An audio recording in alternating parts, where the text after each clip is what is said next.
안녕하세요, 아로니안입니다. 토르 러브 앤 썬더 개봉 기념으로 원작의 메인 유니버스에서 뮬리르를 사용한 토르가 아닌 캐릭터들을 정리해 보겠습니다. 1996년 DC 코믹스와 마블 코믹스는 DC vs 마블이라는 대대적인 크로스오버로 팬들을 놀라게 만들었습니다. 여기서 토르는 오리지널 캡틴 마블인 샤잠과 대결했는데요. 빌리 베슨이 샤잠이라는 주문을 외칠 때 그를 샤잠으로 만드는 번개를 가로채서 샤잠의 변신을 막으면서 승리했습니다. 그러나 이 싸움의 여파로 뮬리르는 멀리 추락하게 되는데 그 뮬리르를 원더우먼이 발견합니다. 원더우먼은 이 무기가 뭔지 당황하면서 뮬리르를 들어올렸는데요. 원더우먼은 토르로 변하게 됩니다. 토르로 변한 원더우먼은 머지않아 엑스맨의 스톰과 만나게 되고 그녀는 정정당당한 싸움을 위해 무기 없이 스톰과 싸웠지만 결국 패배했습니다. 이는 팬들의 투표 결과로 90년대에 엑스맨과 스톰의 인기가 엄청났기 때문입니다. DC vs 마블 이후 JLA 어벤져스라는 크로스오버가 2003년에 있었습니다. 각 우주의 사악한 우주적 존재들 DC의 크로나와 마블의 그랜드 마스터의 4개에 의해서 저스티스 리그와 어벤져스는 서로 경쟁하게 됩니다. 그러나 결국 이들은 서로 오해를 풀고 힘을 합치기로 하는데요. 이때 캡틴은 슈퍼맨을 믿으면서 그에게 자신의 방패를 맡겼습니다. 결국 토르도 슈퍼맨에게 뮬리르를 맡기며 그에게 마지막 활약을 부탁했습니다. 슈퍼맨은 캡틴 아메리카의 방패와 토르의 뮬리르로 무장해서 크로나와 같이 싸웠습니다. 전투 후에 슈퍼맨은 뮬리르를 토르에게 전해주려고 했으나 다시 뮬리르를 들어올리지 못하게 됩니다. 토르는 슈퍼맨에게 아까는 오딘이 허락해서 들어올릴 수 있었던 것이라고 말을 하면서 슬쩍 웃습니다. 이 점에서는 DC vs 마블보다 조금 설정이 디테일해졌는데요. 아무래도 이 결말 직전에 있었던 슈퍼맨 대 토르에서 슈퍼맨이 이겼기 때문에 토르의 입지를 달래주는 작가들의 팬심 있는 센스 있는 처서로 보입니다. 토르의 북에는 뮬리르를 사용할 수 있습니다. 당장 떠오르는 인물은 뮬리르에게 주문을 걸어서 고결함, 가치 있음을 뮬리르의 사용 조건으로 정한 오딘입니다. 최근에 어벤져스 연재에선 100만 년 전에 지구에 어벤져스가 있었는데 거기에서 오딘이 뮬리르를 갖고 활동했던 것이 나옵니다. 그래서 그런지는 몰라도 스카이파더 오딘의 아버지인 보르와 보르의 아버지 불이 모두 뮬리르를 사용할 수 있다는 설정입니다. 그렇다면 출판 순서상 최초로 뮬리르를 든 토르가 아닌 캐릭터는 누구일까요? 바로 헐크입니다. 1964년 스탠리는 헐크와 토르가 싸우면 누가 이기냐는 팬들의 궁금증을 저니 인투 미스터리 112호에서 다뤘습니다. 이 이슈에서 스탠리는 네이머와 헐크가 어벤져스와 싸웠던 어벤져스 3호에서 사실은 이런 일도 있었다라는 식으로 토르와 헐크의 숨겨진 대결을 소개했습니다. 여기서 토르는 오딘에게 간청해서 헐크와 자신 중 누가 더 강한지 알아야겠다면서 뮬리르의 주문을 5분 동안 풀기로 합니다. 이에 응한 오딘은 결국 뮬리르의 주문을 거두고 그렇게 토르와 헐크가 싸우게 됩니다. 바로 이때 헐크가 뮬리르를 들어올리게 됩니다. 다만 여기서도 둘의 싸움은 결론이 나지 않고 둘 다 아주 막상막하인 것으로 소개가 됩니다. 그렇다면 설정상 오딘 이후 뮬리르를 처음 된 캐릭터는 누구일까요? 바로 100만 년 전의 어벤져스 멤버 블랙팬서입니다. 이름이 알려지지 않은 이 100만 년 전의 블랙팬서는 와칸다 역사의 최초의 블랙팬서로 오딘을 처음으로 감탄시킨 인간입니다. 정확한 이유는 나오지 않았으나 뮬리르는 이 최초의 블랙팬서의 가치를 알아보고 그의 무기가 되기도 했습니다. 그래서일까요? 선대 블랙팬서 선조들의 피가 흐르는 블랙팬서 트찰라도 선조 덕분에 뮬리르를 쓴 적이 있습니다. 블랙팬서가 문나이트와 싸운 이유는 문나이트도 뮬리르를 들어올렸기 때문입니다. 에이지 오브 컨슈에서 뮬리르의 구성물질인 우르라는 금속이 사실은 고대의 어느 행성의 위성, 즉 고대의 어느 달이었다고 설정이 바뀝니다. 이 덕분에 달 그 자체의 신 콘슈와 콘슈에게서 힘을 얻는 문나이트도 조종할 수 있게 된 상태였습니다. 콘슈에게서 매우 강력한 힘을 갖게 된 문나이트는 메피스토를 막고자 어벤져들을 쓰러뜨리고 그들의 힘을 빼앗는데 이때 그는 토르에게서 뮬리르를 강탈하고 그를 여러 달들을 뭉쳐서 봉인을 했습니다. 그런 문나이트를 블랙팬서 투찰라가 막았던 것인데요. 악당 중에서 뮬리르를 처음 든 캐릭터는 바로 율리크입니다. 1967년 토르 139호에선 율리크라는 토르의 악당이 데뷔합니다. 율리크는 아스가르드에 거주하는 락트롤, 바위 트롤들 중에서 가장 강한 전사이자 지도자인데요. 그는 토르의 뮬리르를 빼앗아서 아스가르드를 바꾸려고 했습니다. 이때 그는 오리칼이라는 외계의 존재를 컴퓨터처럼 사용했고 오브 오리칼이라는 무기로 뮬리르를 납치해서 복제했습니다. 율리크는 이때 토르의 뮬리르와 복제본을 같이 들어올렸는데요. 왜 그가 뮬리르를 들어올릴 수 있었는지에 대해서는 현재에도 전혀 작품 내적으로 설명이 없습니다. 어쨌든 토르가 나타나면서 오리지널 뮬리르는 토르에게 돌아가고 율리크는 복제본으로 토르와 싸우다가 패배합니다. 출판 연도상 다음으로 뮬리르를 사용한 존재는 그리스의 천둥의 신 제우스였습니다. 올림피안스라는 마블 유니버스의 그리스 신화들 중 스카이파더로서 오딘만큼 강한 제우스 제우스는 토르와 싸운 적이 있습니다. 1979년 토르 애뉴얼 8호에서 토르는 로키에 의해 어쩌다가 트로이 전쟁 시기로 떨어지고 그곳에서 활약하게 됩니다. 토르의 개입을 두고 볼 수 없었던 제우스는 토르와 싸우는데요. 토르는 멸리르로 공격했지만 오딘과 같은 스카이파더인 제우스는 멸리르를 쉽게 막아냈습니다. 이에 대한 자세한 이야기는 제우스 영상을 참고하시기 바랍니다. 그 다음으로 멸리르를 사용한 존재는 무려 로봇이었습니다. 작가 마크 그룬월드는 오딘이 멸리르에 건 주문은 오직 유기체에게만 해당이 된다는 재밌는 설정을 도입했습니다. 1981년 토르 305호에서 토르는 에어워크라는 캐릭터와 싸우게 됩니다. 에어워크는 갤럭투스에게 먹이 행성을 구해주는 갤럭투스의 사자 헤럴즈 오브 갤럭투스 중 하나였는데요. 갤럭투스는 그의 본질을 로봇에 담아서 그가 임무를 이어갈 수 있도록 했습니다. 토르가 나타나서 그를 막았는데요. 토르의 멸리르를 에어워커가 들어올리고 토르를 쓰러뜨리게 됩니다. 그 다음으로 멸리르를 사용한 존재는 무려 외계인이었습니다. 바로 베타레이빌인데요. 토르 라그나로크 영화에서 잠깐 스쳐간 챔피언 조각상들 중에 하나였습니다. 원작에서는 토르의 최고의 조력자 중에 하나인데요. 1983년 토르 337호에서 베타레이빌이 데뷔하는데 여기서 그는 새로운 거주행성을 찾고자 우주를 누비는 종족의 선봉대라고 설정이 됩니다. 이들이 지구에 너무 가까이 도착을 하자 토르에게 공격을 받게 되는데요. 이 과정에서 베타레이빌은 토르를 악마라 생각하고 토르와 싸웁니다. 하필 토르가 잠시 멸리르를 놓쳐서 도널드 블레이크로 변신했을 때 우주선이 지구에 추락하고 베타레이빌은 우주선의 보호복 때문에 살아남았습니다. 그러나 도널드 블레이크는 쓰러졌는데요. 베타레이빌은 도널드 블레이크 근처에 있는 지팡이를 휘두르면서 멸리르를 사용하게 되고 토르처럼 변하게 됩니다. 결국 오딘이 멸리르를 두고 토르와 베타레이빌이 서로 겨루게 했고 베타레이빌은 만만치 않은 상대임을 증명했습니다. 이에 오딘은 베타레이빌만을 위한 강력한 무기 스톰브레이커를 선사했습니다. 이후 1988년 토르 390호에서 캡틴 아메리카가 처음으로 멸리르를 들어올립니다. 토르와 캡틴을 세트라는 악당이 공격을 하고 이때 토르가 멸리르를 잠시 놓치게 되자 캡틴이 들어올리면서 캡틴도 멸리르를 들어올 수 있다는 것이 처음으로 증명이 됩니다. 캡틴은 이후에도 멸리르를 들어올린 적이 있습니다. 2011년 피어 이셀프라는 이벤트에서 캡틴은 아스가르드의 두려움의 신 서펀트와 싸우다가 방패를 잃어버렸습니다. 그러나 캡틴은 총으로 무장하면서라도 전쟁에서 도망치지 않았는데요. 토르가 서펀트와 싸우다가 멸리르가 캡틴 앞으로 튕겨지면서 추락하게 되고 캡틴이 그 멸리르를 들어올리면서 어벤져스 어셈블을 외칩니다. 캡틴은 서펀트의 부하들과 싸울 때 멸리르를 사용했는데 토르가 죽자 오딘이 멸리르를 회수했습니다. 이후 2017년 시크릿 엠파이어 이벤트에선 마담 하이드라가 코스믹 큐브로 멸리르의 사용 조건 주문을 강한 자로 바꿨고 캡틴 하이드라가 들어올릴 수 있었습니다. 시크릿 엠파이어의 결말에선 원래 캡틴 아메리카가 돌아오고 그가 멸리르를 들어올려서 캡틴 하이드라를 제압하는 것으로 나옵니다. 2019년에 나온 어벤져스 28호에선 토르가 브루드라는 외계 종족에 감염이 되고 캡틴이 어쩔 수 없이 그를 제압하기 위해서 멸리르를 들어올리는 것으로 나옵니다. 캡틴은 이전보다 쉽게 멸리르를 들어올리지 못하는데요. 이때 캡틴 아메리카는 고결한 것들을 생각하는데 야구와 애플파이 그리고 나치 쓰러트리기였습니다. 최근에 MCU 드라마가 확정된 원더맨도 멸리르를 들어올린 적이 있습니다. 1990년 마블 코믹스 프레젠트 44호에서 인첸트리스와 사랑에 빠지며 어벤져스를 공격하게 됩니다. 토르는 여기서 인첸트리스의 계획대로 멸리르를 함부로 쓰다가 멸리르가 인첸트리스의 마법 주문에 의해 봉인되고 맙니다. 맨손의 토르도 원더맨에게 제압당하고 인첸트리스는 어벤져스의 힘을 한데 모아서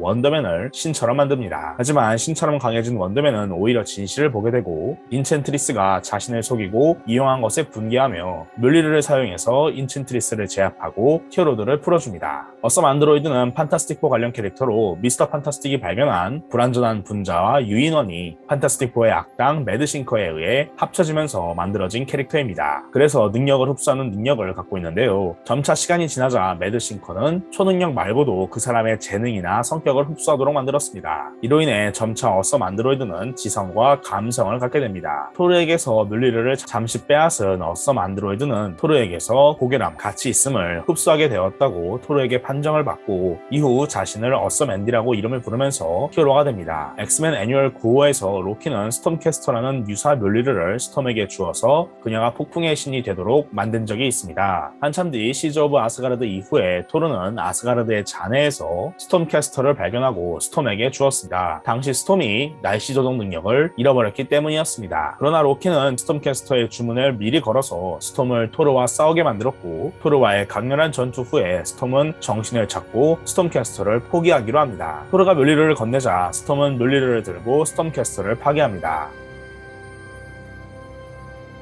누구든지 이긴다는 다람쥐 소녀도 뮬리르를 들어올린 적이 있습니다. 다람쥐 소녀가 히어로들을 쓰러뜨리다가 복제 기계에 의해서 우연찮게 복제가 된 것입니다. 이 복제본은 다람쥐 소녀를 죽이고 다른 히어로들도 제압을 했습니다. 그러나 불행 중 다행히도 오리지널 다람쥐 소녀는 죽기 전에 마이티 토르를 발견하고 뮬리르를 들어올려서 복제본 앞에 나타나게 됩니다. 토르가 뮬리르를 들어올리지 못하자 그는 야른별은이라는 무기를 사용했습니다. 그는 지구에서 라우페이의 시체를 찾는 말레키스를 막았는데요. 말레키스는 토르에게 뮬리르도 못 드는데 팔이 너무 많지 않냐면서 야른별은을 빼앗고 그걸로 토르의 한 팔을 잘라버립니다. 토르는 이후 뮬리르의 구성물질인 우르로 만들어진 검은색 우수를 착용했습니다. 말레키스는 이때 빼앗은 토르의 팔을 전리품으로 삼고 사라지는데 훗날 그앤플이 그 팔을 훔쳐버렸습니다. 그앤플이 헐크와 싸울 때 헐크를 막으려고 과거에 자신들을 불러왔는데 이도 모자라서 뮬리르를 들기 위해서 말레키스가 자는 동안에 몰래 빼앗아갔던 것입니다. 그앤플은 잘려진 토르의 팔을 이용해서 뮬리르를 들어올리고 이걸 헐크에게 공격해서 헐크를 막았습니다. 크리 제국의 수프림 인텔리전스는 복수 수프림이라는 새로운 형태로 캡틴 마블 캐롤 댄버스와 싸웠습니다. 복수 수프림은 크리 난민 시설에 폭탄 테러를 일으킬 것이니 이를 원치 않으면 24시간 내로 어벤져스 멤버들을 납치해오라고 캐롤에게 전했습니다. 캐롤은 하는 수 없이 쉴드의 폐기된 프로젝트를 이용해서 히어로들의 복제본을 그에게 주고 진짜 히어로들은 안전하게 보호했습니다. 복수 수프림은 이 가짜 히어로들로 각각의 DNA를 추출하고 캐롤의 DNA도 추출하려고 했습니다. 캐롤은 이에 맞서 싸우다가 전투의 여파로 어벤져스 멤버들의 DNA가 있는 튜브에 노출이 되고 이 과정에서 각 멤버들의 DNA를 흡수하게 됩니다. 괴물이 된 캐롤은 복수와 싸우고 토르는 캐롤을 돕고자 뮬리르를 보내줍니다. 그러자 캐롤은 복수 스프림을 더 쉽게 이길 수 있었는데요. 토르의 DNA가 있었고 그렇기 때문에 뮬리르도 들어올릴 수 있었습니다. 전투 후에 캐롤이 내면에 흡수된 DNA들을 모두 토르의 것까지 모두 정화시키자 그때부터 뮬리르를 더 이상 들어올리지 못하게 됩니다. 킹인 블랙 이벤트의 결말에서 베놈 에디 브록은 뮬리르를 들어올렸습니다. 에디 브룩은 캡틴 유니버스라는 우주적인 존재의 힘으로 뮬리르를 들고 실버 서퍼의 서퍼보드를 이용해서 강력한 무기를 만들고 널과 싸워서 그를 죽였습니다. 워 오브 렐름스의 결말에서 토르는 다시 뮬리르를 갖게 되고 아스가르드의 왕으로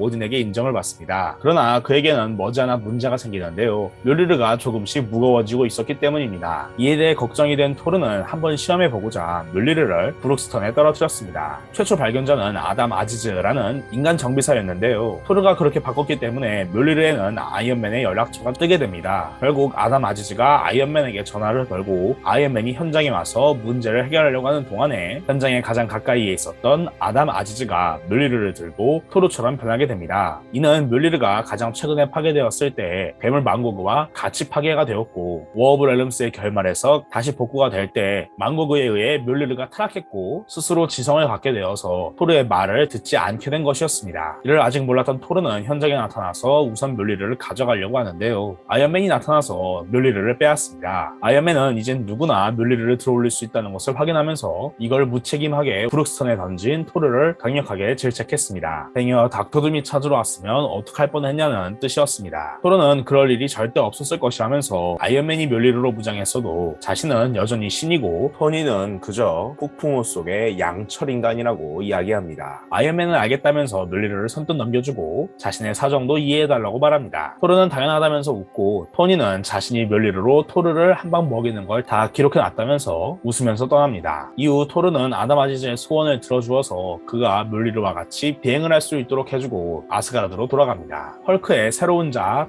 타이탄이 발현이 되면서 뉴멕시코 엘파소가 난리가 나고 토르는 어쩔 수 없이 모두의 안전을 위해서 헐크를 죽이려고 다짐을 했습니다. 토르는 해임달의 뒤를 이은 시프에게 헐크와 자신을 안전한 곳으로 텔레포트 시켜달라고 부탁을 했고 시프는 블랙 핸드 오브 갓이라는 경기장으로 둘을 텔레포트 시킵니다. 뮬리르가 망고그에 의해 타락한 사건이 해결된 뒤라서 오딘은 죽고 오딘의 정신은 뮬리르에서 살고 있었습니다. 뮬리르 속의 오딘이 토르를 도와서 헐크의 내면에 브루스 배너를 설득하려고 했지만 토르가 뮬리르를 회수하면서 미처 돕지 못하게 됩니다. 결국 헐크는 통제불능 상태가 되어 강력한 폭발을 일으키고 이에 따라 토르가 헐크처럼 변하게 됩니다. 헐크의 새로운 자 타이탄에게 조종당하는 토르는 문제를 일으키고 오딘은 헐크가 뮬리르를 들어올리게 해서 토르 헐크를 막고자 합니다. 그리하여 헐크가 토르가 되어서 헐크가 된 토르와 싸우게 됩니다. 이 광결인 토르 대 헐크의 이야기 배너 오브 원은 나중에 따로 소개해드리겠습니다. MCU에서는 오딘과 헬라, 비전과 캡틴 아메리카였습니다. 과연 뮬리르의 주인이 된 제인 포스터는 뮬리르를 계속 사수할 수 있을 것인지 궁금해집니다.